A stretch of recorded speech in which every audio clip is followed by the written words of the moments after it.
This is Chicago's Progressive Talk, 820 AM, WCPT Willow Springs, and online at WCPT820.com, where facts matter.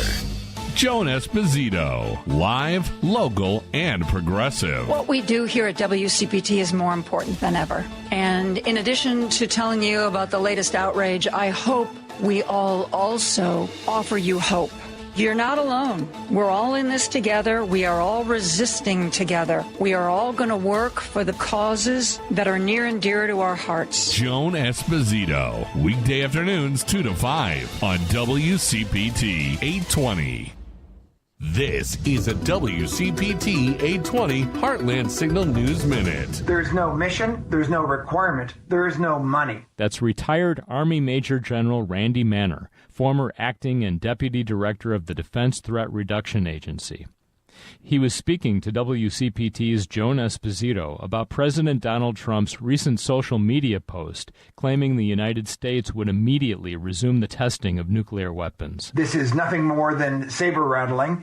Apparently, the administration doesn't even understand that the Department of Defense does not test nuclear weapons. That is the Department of Energy. Every part of a nuclear weapon can be absolutely modeled with our supercomputers. We know they're going to work. And every American has to understand that, heaven forbid we ever have to use one, but that nuclear deterrent is there, and we have full confidence that it will work. For WCPT 820 and Heartland Signal, I'm Andy Miles. Alexa, play WCPT. WCPT from TuneIn.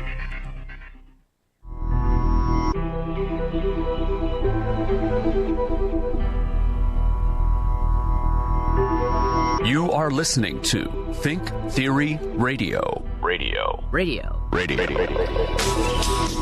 Hello and welcome to Think Theory Radio, the show that brings you topics outside the mainstream realm of thought and ideas to make you think.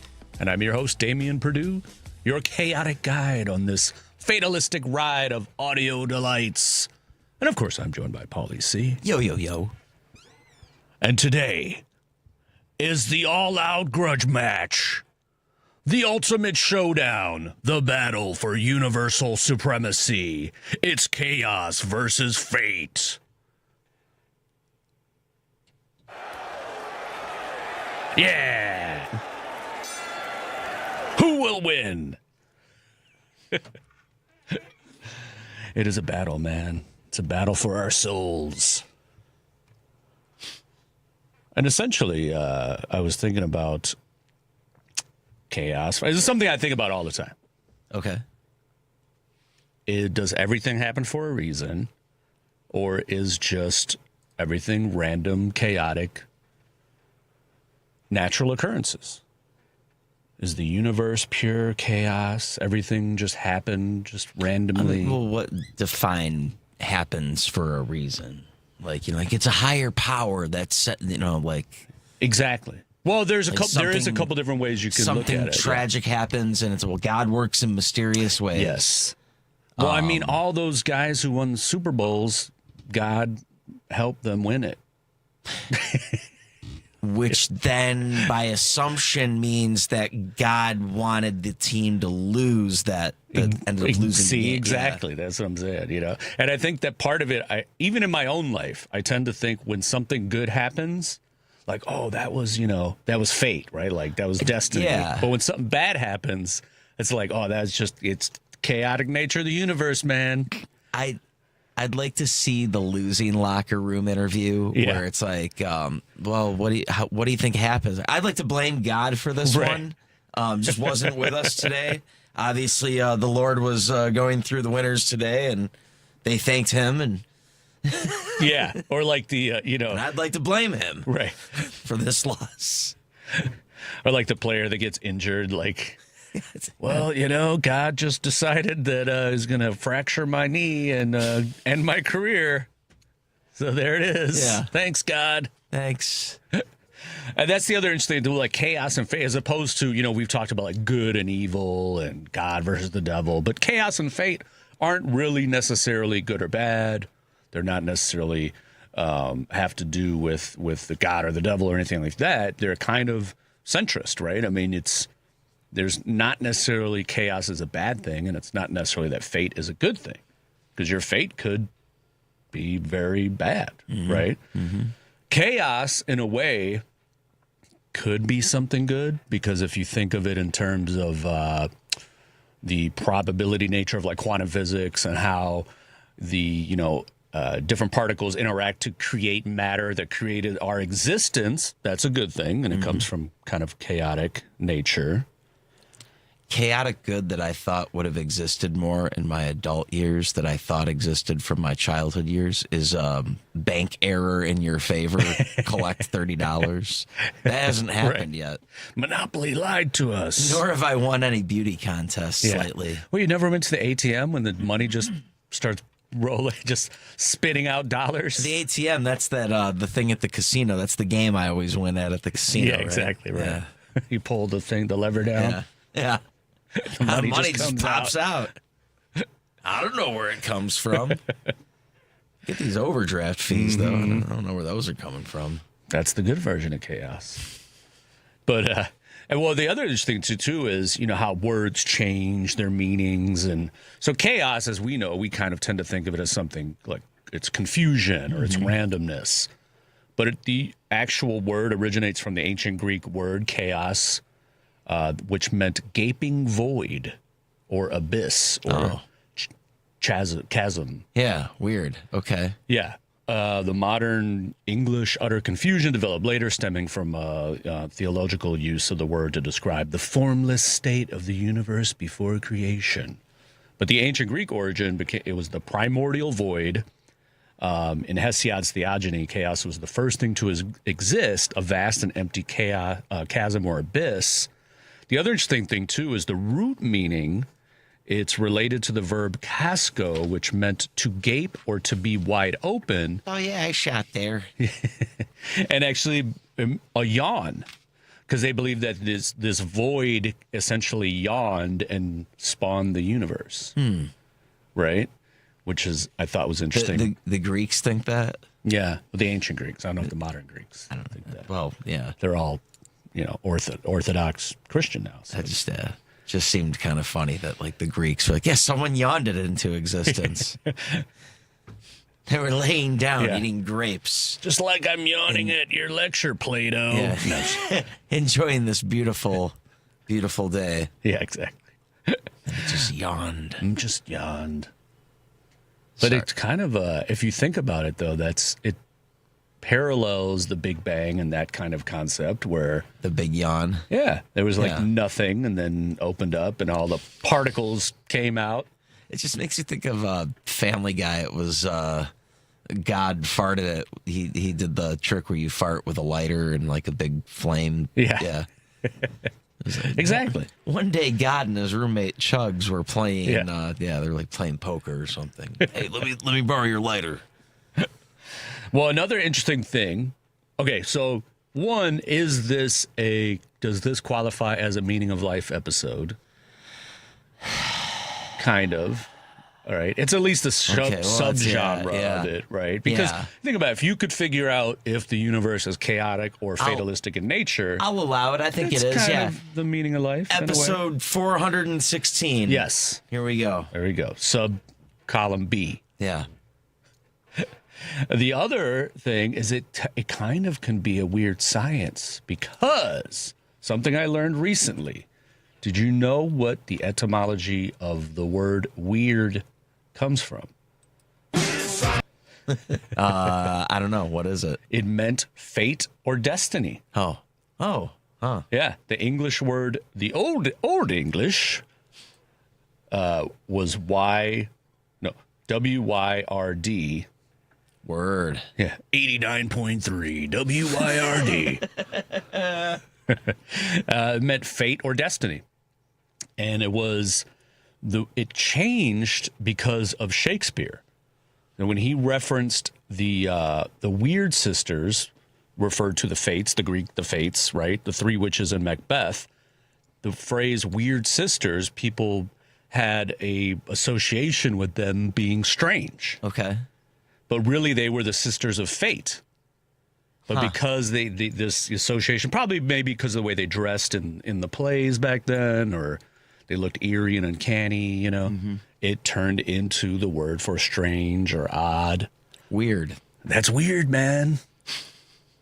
Which is interesting. So if you think about it, weird science is the fate, the destiny, the destiny of science.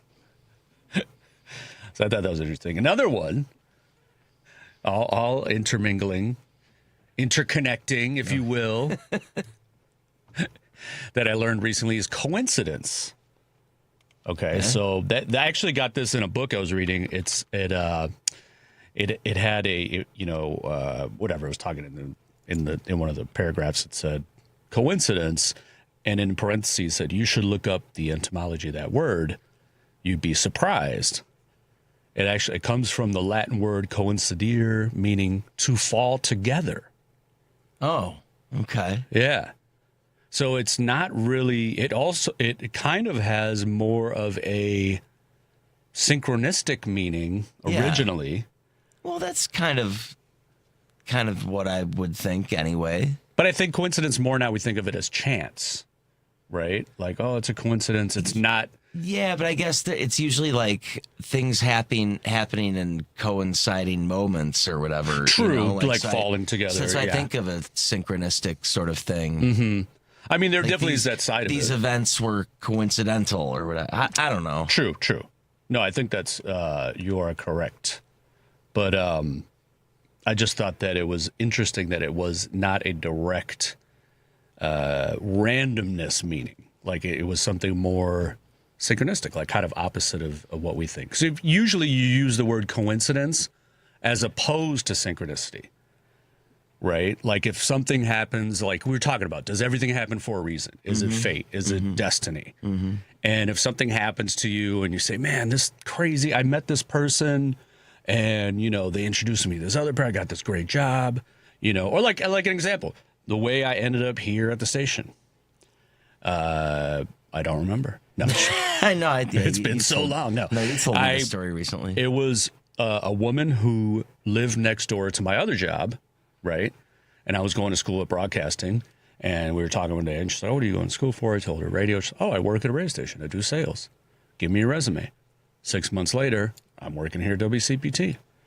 Many years later, I have a show called Think Theory Radio, talking about coincidences. And for contractual obligations, they can't get rid of you. Yes. Yeah, that's real. I hope that's real. Anyway, but...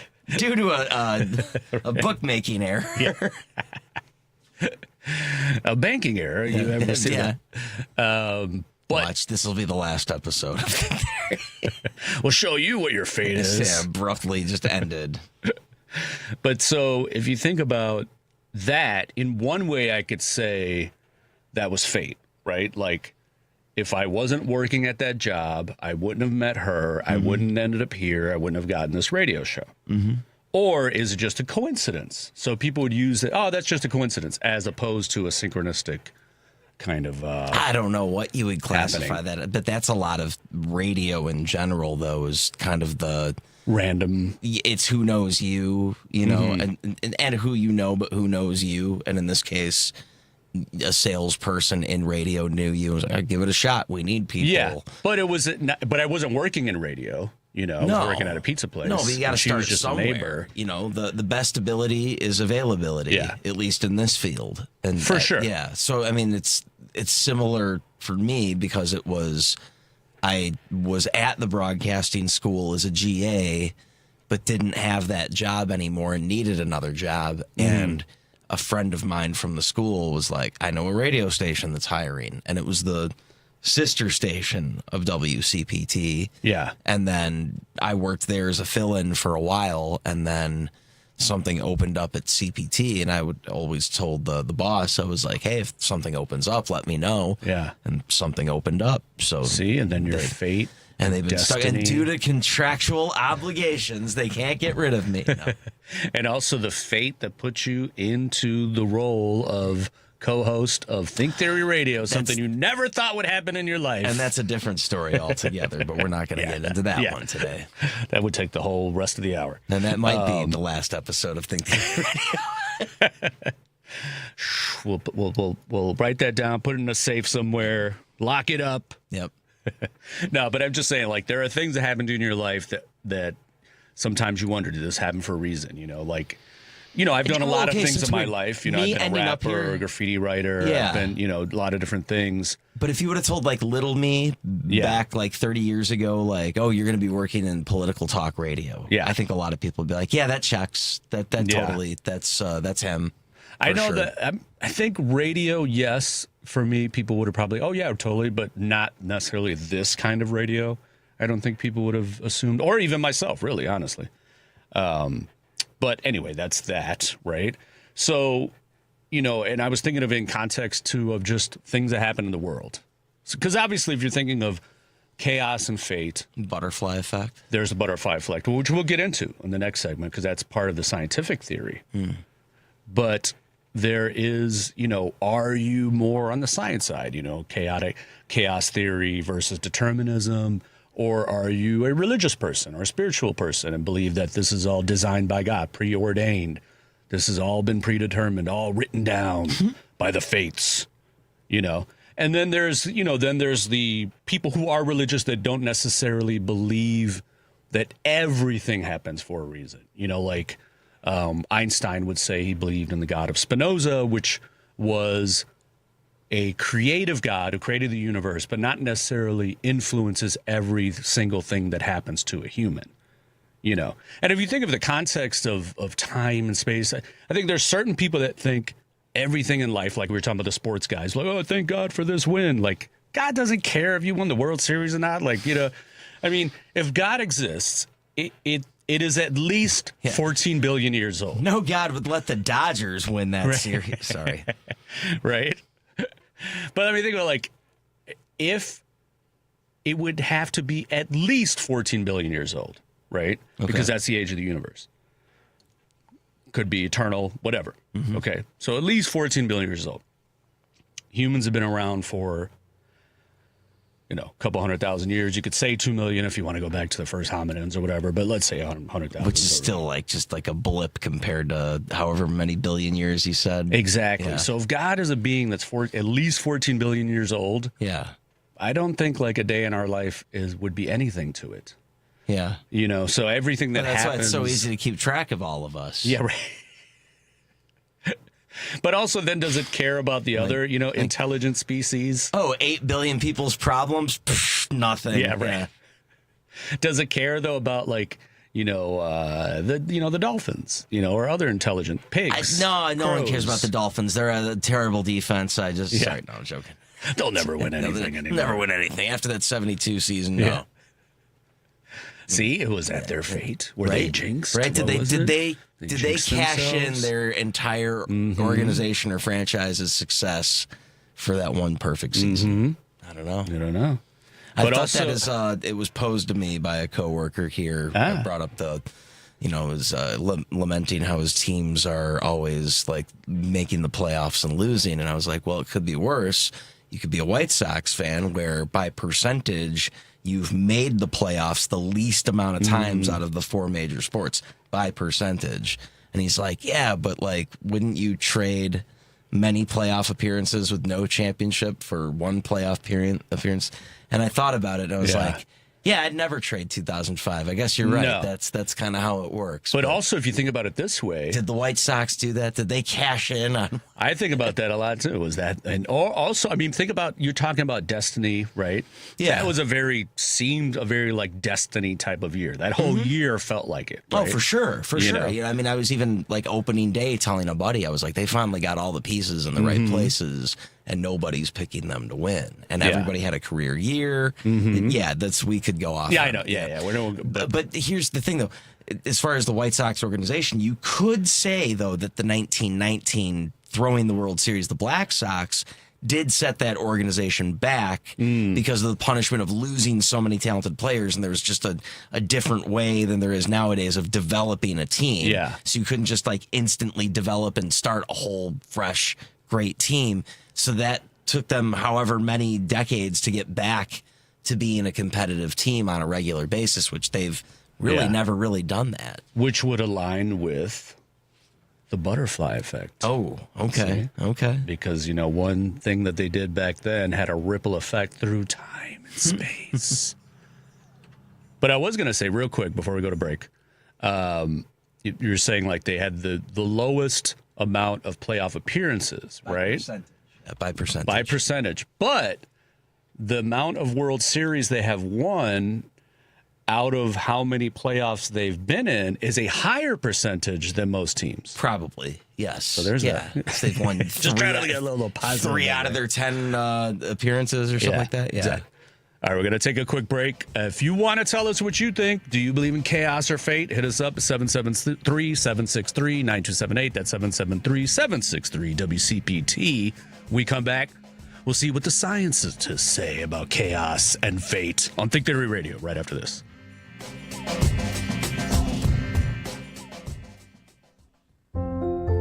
This is WCPT telling you how you can shop blue. If you have children, they are always going to be your special bundle of joy. And if they're a newborn baby, you want to make sure what's best for them. So here are the best baby product companies that support the Democratic Party. Procter & Gamble. Now, Procter & Gamble owns Luvs, Pampers, and All Good. In 2024, Procter & Gamble gave $599,000 to the Democratic Party, 61% of their donations. Procter & Gamble supports the Democratic Party. Kirkland Diapers. Now, Kirkland Diapers are owned by First Quality. And First Quality does not give to politics, but their employees do, and their employees lean slightly to the left, as $50,000 are donated to Democrats in 2024. This has been WCPT telling you how you can shop blue.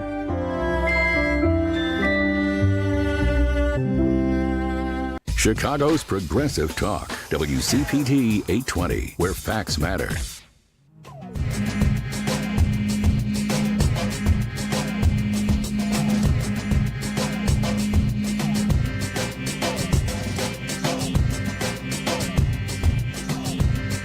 Welcome back to Think Theory Radio. Today we are discussing chaos versus fate. Is the universe, is the world, is your life chaotic? Or is it all meant to happen? Is it all falling in place the way it's supposed to? Is it falling together in the right kind of coincidence? Like the 2005 White Sox. No, something happened. We shot a gorilla at the zoo in Cincinnati, and the timeline's been messed up ever since. And then when they found the Higgs boson, 2012, man. Okay, maybe that was it. Yeah, maybe that it was wasn't the God particle, man. Yeah, the God 2012 too, when the Mayans said the world would end. See, we didn't know. It just takes a little while. Just fell off the calendar. Yep. No, they warned us about that. Everyone just thought it was going to be like Rapture Night, and then it was like, no, I just think it's like everything just kind of gets broken, like we fell off the table a little bit. Yeah, a little fracture. Yeah, so like. When you get like the little chip in your windshield. Yeah. And then it starts like, that's not going to be a problem. And then it's, spider web. And, yeah. Exactly. All right. Let's go to the phone lines. We have a mystery caller. Who is this? You are on Think Theory Radio. Gregory, can you hear me? Yeah, we can hear you. How's you doing, Greg? Fine. Enjoying this mild mid-autumnal weather we're having here in Chicagoland. I have an insight for myself that I think helps understand what's happening in the cosmos and universe, and that is that it's a self-organizing entity. Mm-hmm.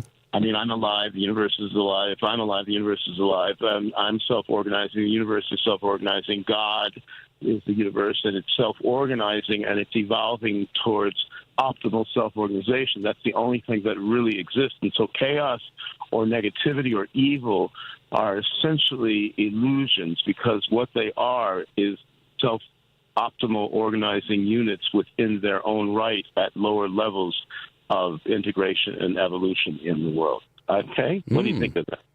No, I like that. And actually, it's a good jump-off point for this segment, because I was going to get into some of the scientific belief systems of chaos theory and determinism.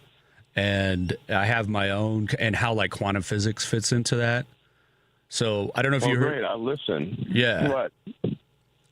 No, go ahead. Were you going to add something? You were going to ask me. You're going to ask me. Yeah, I was going to ask you if you heard the beginning of the show when I was talking about like the original definition of chaos from the Greeks. I think I might have caught it. It was like an empty chasm. Yeah, an empty chasm, a void, that the whole universe sprung from.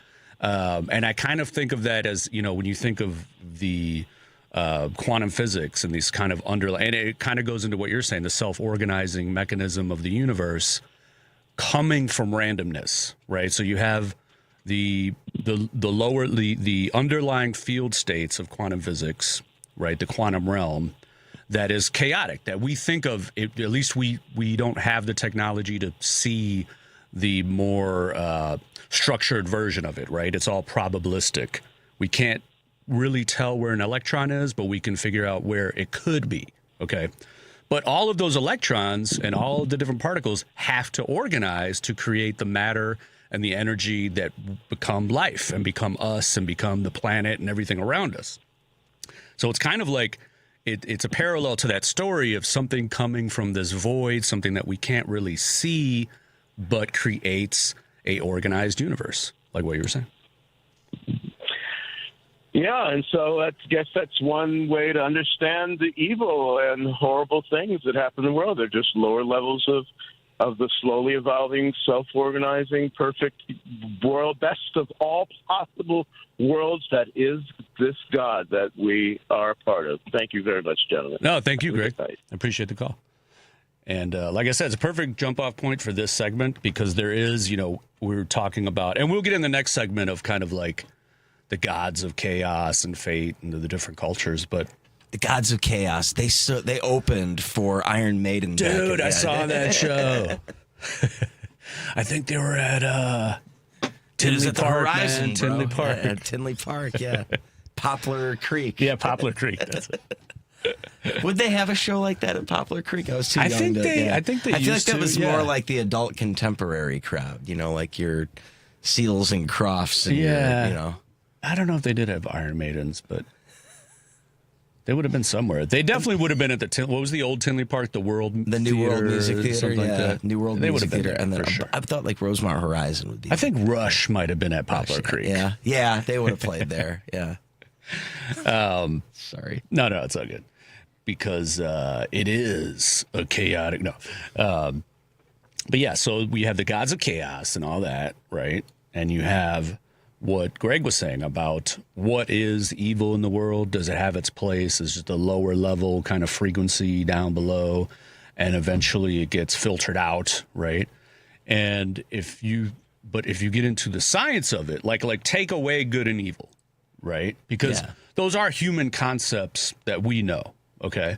We don't know if animals have that concept. Like I brought up dolphins, earlier in the show, or even, pigs are highly intelligent, crows, right? Other corvids, highly intelligent animals that we believe are conscious in some manner, especially dolphins. They seem to have their own language, and whales as well, and they have names for themselves and stuff like that. But do they have a concept of good and evil? If we figured out their language, could we talk to them and ask, what do you think good and evil is? And they would say, I don't, what are you talking about? This is just the way things are. Everything just happens the way it is. It's like there can be fate. So determinism in science is a philosophical and scientific belief that all events are causally determined by preceding events and the laws of nature, the laws of physics, right? So everything from the origins of the universe to now happens because of the laws of physics. There is like a episodic, periodic, contingent,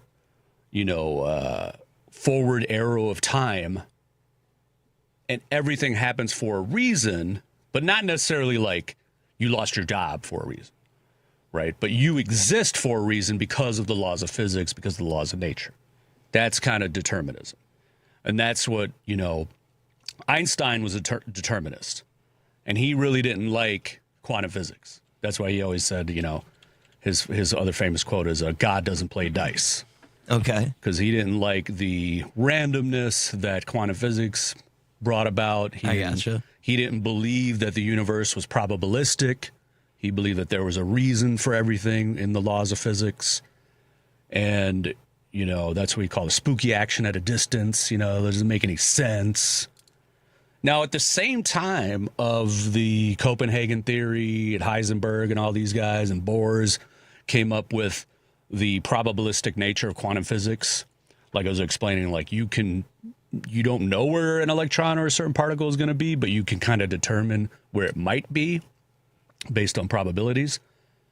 There was another theory called the pilot wave theory, which is gaining a little bit more momentum. Back then, it came out around the same time. I think it actually even came out before the probability theory. And back in like 1927 or something. But it didn't really gain a lot of traction. Scientists at the time were like, nah. It was a dude named Louis de Broglie, Frenchman. And they were like, nah, get out of here with that. But then later in the 50s and then on through the 80s, and now with the technology we have through the field of fluid dynamics, pilot wave theory is making a comeback, on the scientific circuit.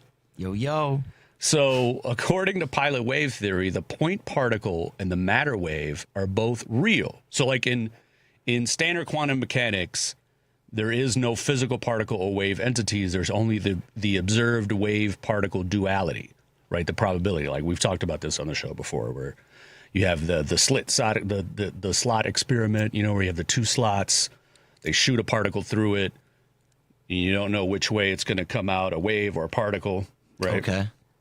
Now, in the pilot wave theory, which they've been doing with more on a macroscopic level, so they've been using actual fluid dynamics like oil and gels at a microscopic level, but not a quantum, not a super microscopic level. But what the pilot wave basically theory is that the pilot wave guides the motion of the point particles that's described by the guidance equation. So think about it as like a tennis ball on a wave. Okay. So the tennis ball would be the particle, and it's riding the wave. And if you would send it through, if you push the wave towards these slots, the tennis ball is going to find its way through one of the slots. The wave is going to go through both and emerge on the other side, still continually pushing the tennis ball. So there is actual physical aspect to that theory. So this would kind of take away, if this was, now there's a lot of quantum physicists who are still like, nah, like that works in fluid dynamics because it's still, you're working with, actual physical elements. It's on a macroscopic level. You can't really introduce all different kind of particles and, in different situations to make it actually the same as quantum physics. But it's an interesting theory, and the fact that we're getting better technology to kind of like do the experiments with. So essentially with the pilot wave theory is it would create a non-random nature for quantum physics if it was proved right. Okay. So that would take away the chaotic part of quantum physics. That would make Einstein happy, basically. It would take away the spooky action at a distance and the probability nature. That's a relief though, because not a day goes by where I don't think of ways to relieve Einstein. Yeah, I'm sure anytime he hears my show, he's rolling in his grave like this guy again. Don't use my name. Yeah, right. This guy knows nothing of my work. He knows nothing.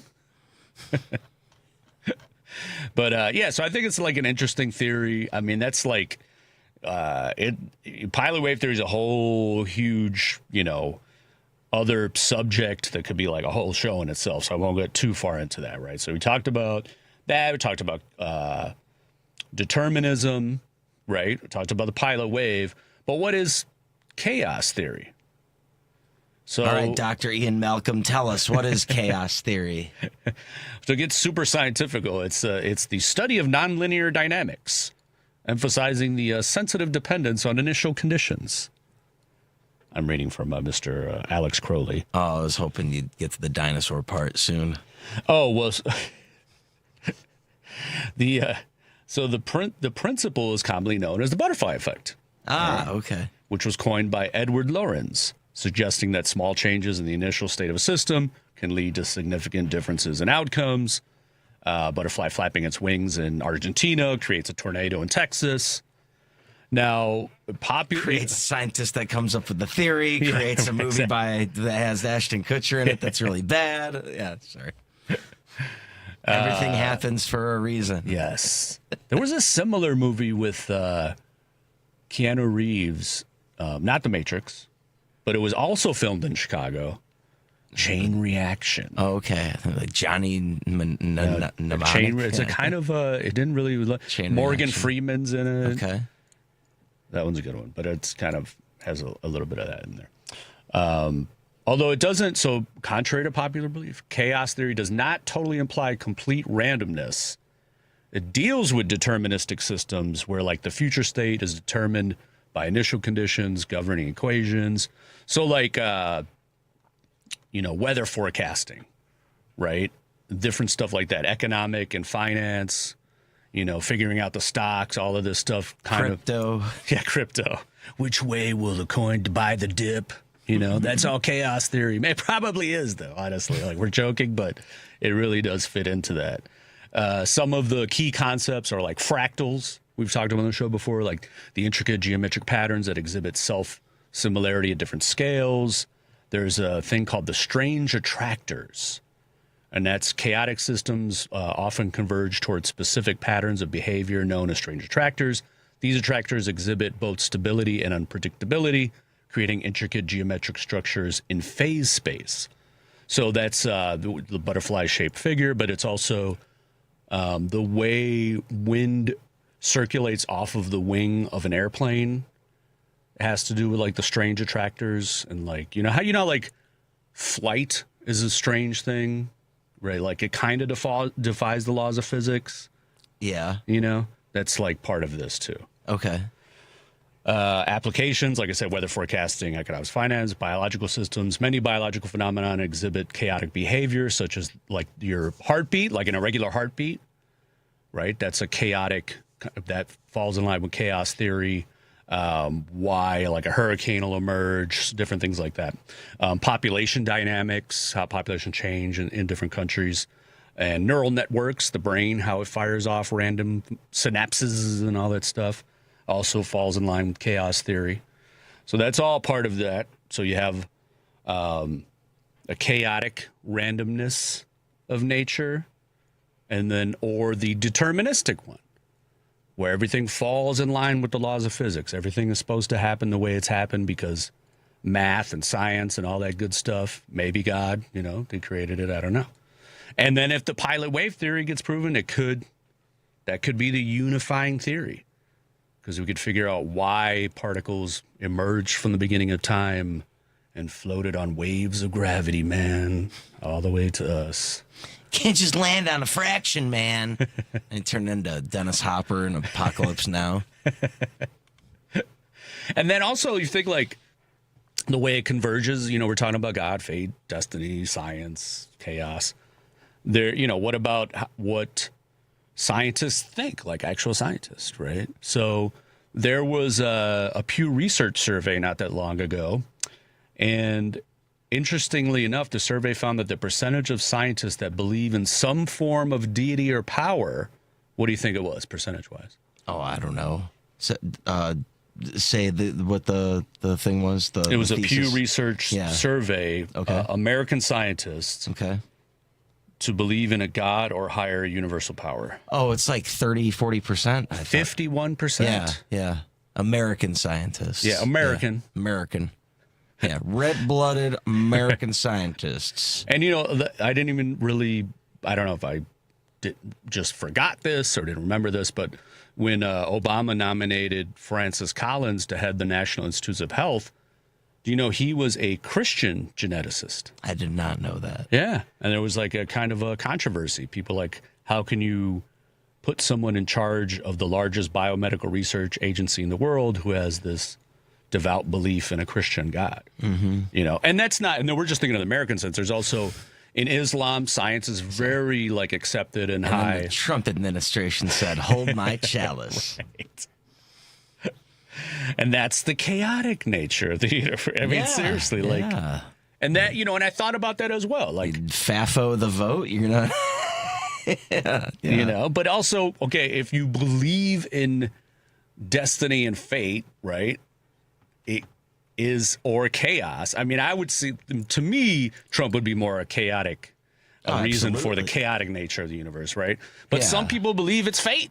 Some people believe he was meant to be, that he's, you know, he's a, but not a prophet, but, you know. I mean, at the same time, there's a whole playbook, so it's not like it's totally chaotic and random. And I don't know. I mean, it's chaotic for what we're used to, but it is exactly. And some people part of some like rich guy's evil plan. True. And it does kind of fall in line with certain things, certain elements of society, right?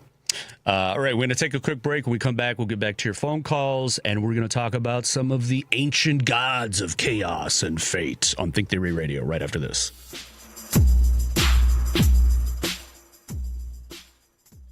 Stephanie Miller. I get to say my favorite sentence in the entire world.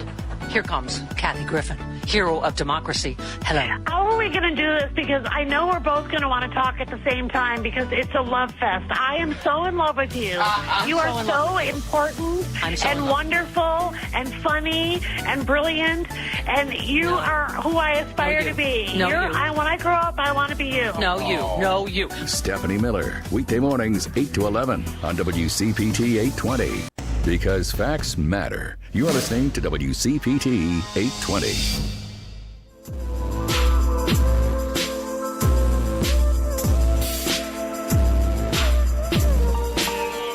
Welcome back to Think Theory Radio. This is Damien. Today we are talking about the ultimate battle for universal supremacy. Chaos versus fate. What do you believe? Who will win? Well, let's ask Paul, the spiritual futurist, what he thinks. What's going on, Paul? Hi, am I on? You are on the air. Okay, I'd like to say that the opposite of fate is karma. You know, we talked about karma before, and Edgar Cayce and Rudolf Steiner and the Theosophical Society and all that. So I won't go through all that again. But I have a book. It came out. It's called The Everything Guide to 2012. Ooh. Remember that about 2012. And it talks about Irvin Laszlo. I know you know about Irvin. Oh Laszlo. yeah, I've read his books. Yeah. He talks about the chaos point, and he says when the old order falters, there is a momentary pause. One set of values no longer applies, but nothing has yet taken its place. The usually brief state can seem to be either chaos or freedom, depending on the way it is viewed. Complex systems theory has shown that when systems reach a sufficient level of organization and complexity, they tend to reorganize themselves in a higher level of order after a collapse. The pattern applies whatever the constituent parts of the system are, from atoms to people. So I think that we're in the chaos point. He has a book called The Chaos Point, and that's what we're in right now with what's his name in the White House. Yeah. So I think that maybe there's some hope in that after the chaos point is over, there'll be a new order after the collapse. So okay. After a note of optimism. Yeah, kind of like a macroscopic version of how like particles collapse and create kind of a matter energy state. You know. Right. Yeah. So maybe you can talk about that some more at a later time. Yeah, I love it. What was the name of the book again? The book is called The Chaos Point, and also the Everything Guide to 2012. Everything by Guide, Mark okay. Helly. Yeah. Mark Helly, Heley. All right, Everything Guide. Which came out in 2009. Ooh, interesting. Okay, yeah, I see it now. Okay, perfect. Okay, so maybe you can talk about it again some other time, okay? Yeah, I appreciate that, Paul. I'd like to be able to talk to you off the air sometime, if that's possible. Yeah, for sure. Just if you want, stay on with Paul and give him your email. Okay. Okay, cool. All right, thanks, Paul. Okay. Now, I like that he brought up karma, because I did actually want to bring that up, too, because that's another, and we've talked about on the show before, it's kind of a thing that, like, people assume that karma means whatever you do will come right back to you, whether it's good or bad, but it's actually the definition of karma is action, and it's more about kind of what we're talking about in the butterfly effect, that whatever you do will create reverberations and have an effect around you, the world around you, people around you. It may or may not come back to you. One of the good analogies of it is skipping a stone in water, and the ripples that it creates reverberates out. And those ripples could turn into huge waves, that could turn into a tsunami, or they could just fizzle out. So it doesn't necessarily mean that the karma will come right back to you. It just means that it could. So I'm glad he brought that up, because it definitely falls in line with what we're talking about as far as like determinism and chaos theory. But now we're going to talk about some of the gods of chaos and fate, right? And we talked about earlier, like chaos comes from the Greek word chaos that meant void. But the other thing that I was thinking of, there's and I talked about the weird being from the fates, right? Now, the three fates believe that they were weaving the web of destiny. They were weaving these threads, right? Creating the future. Now, I thought, how many different, because I've heard of this in different cultures, right? Like, how many different cultures had the concept of fate being woven threads? Okay. Now, there was the ancient Greek, they would talk about the morai, right? Which is actually where the name Morai comes from. The Roman counterparts were the Parse or Parquet, which was Nona, Decuma, and Morta. Norse Germanic, the web of weird, was woven by the Norns, which was also three women. You had Slavic, was the Rozanici, or the Sudiki, and the Nerensk. These were goddesses who appeared after a child's birth to foretell their destiny. Baltic, Celtic had old Irish hymns attest to 7 goddesses who were believed to weave the thread of destiny. Albanian, in East Asia, Chinese and Japanese folklore, there was an invisible red thread of fate that connected the ankles or fingers of two people who are destined to be soulmates or lovers. Hittite, the Hurrian goddess of fate, Hutena, dispensed good and evil, life and death to humans. So it's interesting that there was like this concept of woven, web and threads of fate in all these different cultures around the world. Mayans had a similar concept as well. And, you could say for some that were interconnected, like Europe and Africa and different places, it could have just been a myth that was passed down and changed. But when you have something like, in indigenous cultures in the Americas, at like a different time period, I don't know how they would have received that same information and to have the same concept. So I just thought that was kind of interesting. Before we get into a couple more of these gods of fates and chaos, let's go back to the phones. We got Roosevelt. What's going on, Roosevelt? Guys, thank you for taking my call. Thank you for making it. And yeah, you know what? I want to get into this a little bit. So when I was a kid in Mexico, my friends and I don't know where we got this idea. It had to be from our parents or uncles and aunts. We used to catch chameleons. We used to play with insects, chameleons, and we used to catch chameleons, like little ones, and we used to hang them with a little string from a tree, mesquite, preferably. Okay. And the myth was, if you hang them, eventually they would fall off. They would break the string. And if you hang them, we believed that it would rain because during the times there was a lot of drought. Yeah. Yeah, so we used to do that. I remember to this day. You guys made me think of that. Also, with the last caller, the 2012, wasn't that movie and the Mayans that had predicted that 2012 was going to be a catastrophe? I believe it was the Mayans. No, totally. Yeah, it was. There was the movie is not that great, but the concept that the Mayans had was. Yeah. It was Evanston's own. Eddie Vedder? Yeah, Eddie Vedder starred in 2012. No, what's his name? Cusack. John Cusack. Yeah, okay. Yeah. He was he was in it. Which is interesting too is 2012 the concept was that, the Mayans, well, the I don't want to say conspiracy theory, but it was taught in popular culture that the Mayans believed the world would end in 2012.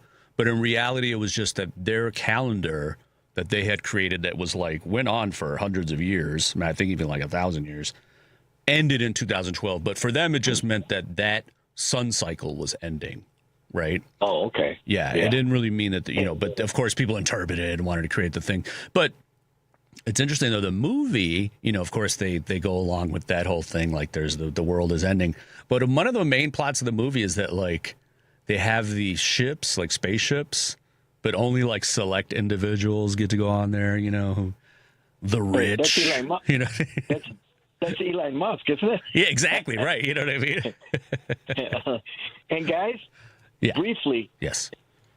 This thing about karma, it brought it, to this week, what happened this week. Mm-hmm. I remember the first Trump presidency. Remember within a month or two, he canceled all the flights for Muslims. Mm-hmm. What isn't it? But, isn't it ironic that New York has just elected a guy that wasn't born here, a guy that's a Muslim, and everything that Trump hates? So, you know what I'm saying? Oh, yeah. He recently called him a terrorist or something to that effect. But that's where they're going to hang. They're going to hang with the fact that the Democrats are socialist, communist. The same garbage garbage that I heard when I was a kid. And to this day, I'm going to be specific. In Florida, I call these guys, they're Cuban Americans. They believe constantly the socialist communists. They even call me socialist communist. Anybody that doesn't agree with them, it's a socialist communist. And that goes for the politicians down there in Florida and in Miami, by the way, that are of Cuban descent. And to be specific, Marco Rubio, look what he's doing down south in El Salvador. There's some sneaky stuff going around, guys. Kristi Noem visiting Ecuador and Rubio visiting El Salvador. They're cooking up something. I don't know what it is because the guy behind all this is Trump. So who knows what the heck he's. And this is my assessment to put it a little bit more scary. I believe he wants to go into Mexico because it's always been his forte on his base that all these drugs are coming from Mexico. So he's going to use the excuse, which he has said before, that he wants to go into Mexico because of the cartels. Because the president of Mexico, she's not doing her job, and he's itching to go into Mexico. And you know what Venezuela and Mexico have? Oil. Oh, yeah. I mean, if we had more time, Roosevelt, I would totally get into the discussion because this could be a good whole other long hour. No, I understand. But we only got 3 minutes left, so I got. No, I understand. I called too late. It's all good. Thanks for the call, Roosevelt. All right. Thank you. I appreciate it. But I will say this: it is kind of funny, that they like to call Mamdani. They're like, he's a Muslim Marxist. It's you can't really be a Muslim and a Marxist. I mean, Marxism by definition is kind of atheist. So does it really work? But anyway, yeah. I mean, I agree. The karma-ness of it is it's pretty cool, or the kind of reverse nature of it all. And if you want to, now I would never want to call Trump a god, maybe a demon or devil of chaos, because they're talking about like the gods of chaos. Like Mesopotamia had Tiamat, which is the primordial goddess of the saltwater sea and a symbol of the chaos of creation. And her body was used to create the world after she was slain by the god Marduk. Egyptian, you had Epep, which is a colossal serpent who embodies chaos and is the eternal enemy of the sun god Ra. You also had Set, a god associated with storms, deserts, and chaos. Well, he was a protector of Ra. He also represented disorder, just like Eris, the Greek goddess of strife and disorder and discord. And if you know about the Discordian movement, then you know about Eris and the Arisian Liberation Front. Those are the deep thinkers over there. Norse god, I don't know if I'm saying it right, Jotnar, a race of giants who are sometimes compared to the chaotic and misshapen Fomorians of Irish myth. In Hindu, you had the Asuras, a group of powerful beings who often embody chaos and conflict, frequently battling the gods. You also had Kali, which is not solely a chaos goddess. She's a fierce and powerful goddess associated with death and destruction, and her worship is tied to the idea of chaos and creation. In Zoroastrianism, you had Angra Mainyu, which is the destructive evil spirit in opposition to the supreme deity Ahura Mazda, like my Mazda 6 outside. It's named after. In the Judeo-Christian, you had Leviathan, the mythical sea creature described as a force of chaos that existed before creation. In later interpretations, it was associated with Satan. So those are some of the gods of chaos. We got a little fates. But I think it's interesting that, that's where it all comes from, right? Like the original origins are trying to figure out why the world is the way it is. And from the gods of chaos and fate led us to the science of determinism and chaos theory and the butterfly effect. And also to the end of the show. I want to thank everybody for listening. Thank everybody for calling in. We'll be back again next week and every Saturday, 6 to 7 p.m. right here on WCPT 820 Think Theory Radio.